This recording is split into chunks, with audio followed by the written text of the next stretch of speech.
I've covered fat phobia on my channel a couple of times already. Usually the reason for those stories is something so-called fat activists or body positivity movement activists said or did that spiked outrage or went viral. Just a reminder that I am very fat and very sexy, and I am 100% glorifying obesity, and there's nothing you can do about it.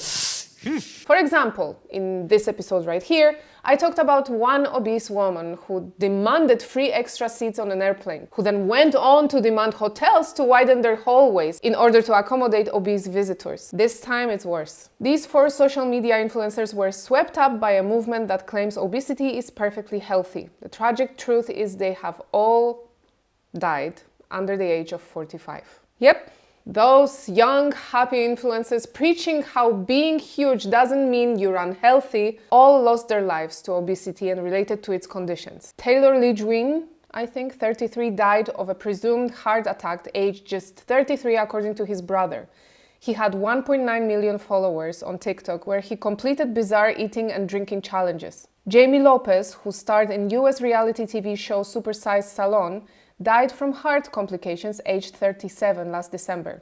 Dr. Kat, who questioned the links between weight and health, lost her life aged 42. Brittany Stewart died aged 28, having finally admitting shortly before her death that binge eating ruined her life. It's so insane that in today's society we have these types of influencers continuously brainwashing people to believe that being obese is healthy. Fatness is almost glorified in our days, and saying anything negative about it makes you fat phobic. Because how dare you have problem watching someone slowly killing themselves and say something about it? Shut up and tell them they are beautiful and inspirational. And the insanity of the body positive movement just gets worse. Here is a headline for you. Fat phobia is killing us.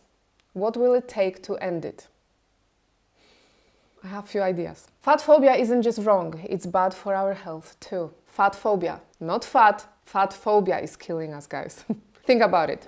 And while you do, please hit that subscribe button and notifications bell so the algorithm can always bring you back to Daily Freddo channel. Also, big news, Daily Freddo is now on Patreon, so if you would like to support my channel, you can do so there. I've structured all tiers to offer the same benefits, allowing you to contribute what you're comfortable with. I appreciate you all watching my videos and being here. Thank you so much. And now, back to the article. Fat phobia is the fear and hatred of body fat, also called weight stigma, sizeism, or anti-fat bias.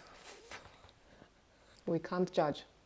It's offensive. In the US, it's such a constant force that it's easy to forget that it's even there. It's present in almost every sphere of public life. Waiting room chairs that only fit thinner people and clothing stores that only stock up to a certain size. We see it in harmful jokes about people with larger bodies on TV, in ad copy for gyms and diet programs, and in unhelpful comments at the doctor's office about how losing weight is the answer to any number of health concerns. Research shows that fat people, a reclaimed term, face harmful discrimination at work, in dating, and in healthcare. Just imagine for hundreds of years there was nobody who had any problem with armrests on the chairs that fit only thin people. Suddenly, our modern day activists see it as the biggest threat to mental health. If we keep discriminating against unhealthy lifestyles, people will die. Or maybe if we keep supporting it, people will die. The article also says, the problem is that many commonly held beliefs about fat don't hold up to closer examination. Much of obesity research frequently cited as evidence of the health risks of high body mass index hasn't taken the impact of weight stigma into account. It's just so ridiculous. The truth is that the link between weight and health isn't straightforward enough to make thinness the goal for every human. Man. Moreover, study after study finds that losing a significant amount of weight long-term is so unlikely as to feel impossible. Seriously, the amount of mental gymnastics that goes into justifying being obese is mind-blowing. And it's not over. Weight stigma has been linked to negative health effects, with some researchers positing that it's worse for your health than any BMI. For example, in one study, viewing yourself as overweight was associated with unhealthy blood pressure, cholesterol, and glucose levels. Okay, so someone telling you that you're fat raises your glucose levels. Okay, wait. I don't want to be mean, but it's just so funny. even in those who have normal BMIs. Oh, okay. A 2015 study also found that people who reported experiencing weight discrimination had a 60% greater risk of dying regardless of their BMI. Well, here is a list of health risks when you are obese. Okay?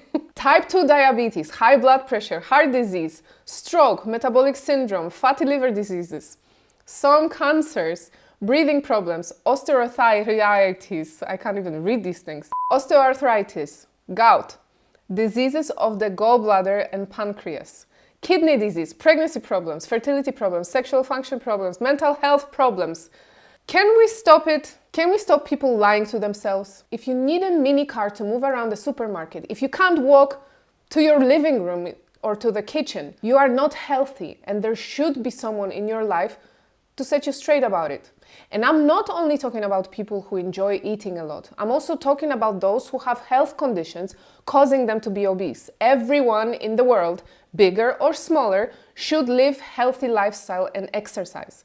And especially if you have some medical condition. We get articles saying that telling someone, man, I think you should lose weight, can unalive them faster than a disease caused by them being obese. Give me a break. It's like telling an alcoholic, oh yeah, keep drinking, you are so fun when you do, and you feel great when you're drunk, so it's okay. And then claiming that if you say something opposite, it will unalive that person faster because it will hurt their feelings. A lot of the time, obese individuals claim that they are oppressed and that the bullying and abuse they face is completely different from, let's say, shaming someone for being too skinny, that it is worse for fat people. Well, let's see. Look at this obese TikToker, and I want to make sure I'm heard right now. She is a lovely person. She seems very, very sweet. However, she's obviously promoting an unhealthy body image. Have a look. Hey everybody, Celestial Design here. So there are a lot of people in my comments who are like, can she even stand up? Well, gee, I think so. I'll prove it to you.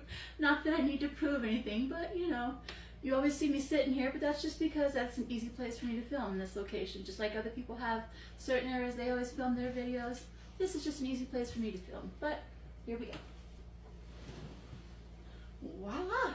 I am just like everybody else. I hope you're having a wonderful day, and always remember, you are enough just the way you are because you are amazing. Mwah. And the comments on her videos?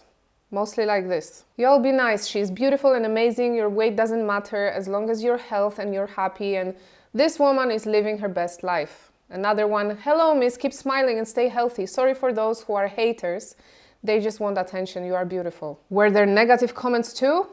Yes, but they were immediately addressed by other followers.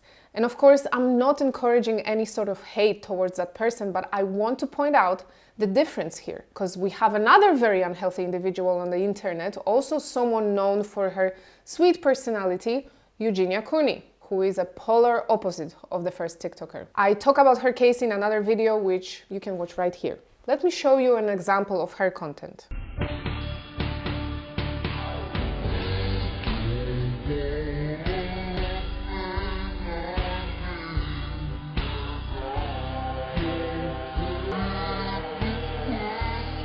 And the comments on her video look like that. You look so desperately unhappy. Such a painful existence. I'm so sorry. Another one. This is end stage. She needs to be admitted to a hospital immediately for fluids and treatment.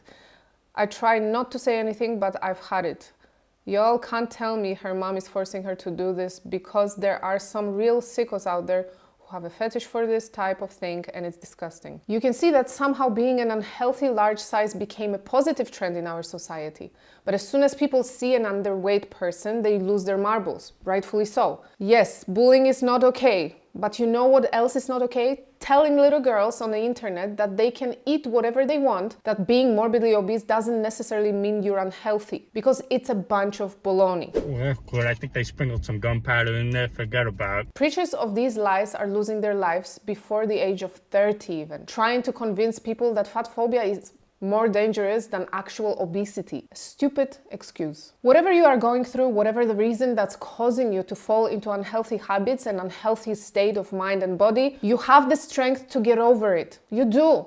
Come on, folks. It might seem impossible, it might seem far-fetched, but you do have the strength and means to do it. You can be a truly positive inspiration for younger generations. Great examples of such positive change are Tammy and Amy from the famous TLC show 1,000 Pound Sisters, who struggled with obesity and recently showed off with their weight loss results. And it is incredible. Check out the video. I guess some of the big changes that I have gone through this past year are probably small to people, most people, but for me it was huge. And that's just being able to walk without a walker or, be pushed in a wheelchair. No oxygen. I don't even sleep with it at night anymore. Being able to fit in a regular vehicle front seat or in a seat, the belt buckle, and not have to use an extender. What seems minor to some people is like giant for me. Most of that wasn't hard for me. I can do normal stuff like y'all can. It's just going to a store, like to a Walmart or something, I can't pick anything off the rack. I have to make sure they have 3, 4, 5X clothes. Where now I can just go pick whatever pretty much I want. By us putting our stories out there, helping others to see that they can lose weight too. They're not alone. They thank us for putting our story out there. It's kind of comforting knowing that we're helping put smiles on other people's faces. Right there is what true body positivity is. Facing your demons, working on yourself, sharing your progress, inspiring others to take care of their health. Some people commented, "Go Tammy and Amy, you both are fabulous queens." They've both grown so much as people in just the last few years, but Tammy seems like a whole different person. She's so calm and bubbly at the same time. And this one, wow, I literally screamed, Tammy and Amy, you guys look amazing. But as usual, I want to know what you guys think. Is fat phobia more dangerous than obesity itself? Let me know in the comments. And if you like this video, make sure to like it and share it so the algorithm will bring you right back here. And of course, subscribe to my channel, turn on the notifications to never miss another Daily Freddo episode. For even more content, follow me on Instagram at DailyFreddo. That's all for today. Have a good one. Oh, that's a lot of butter. That's a lot of butter. Oh, baby.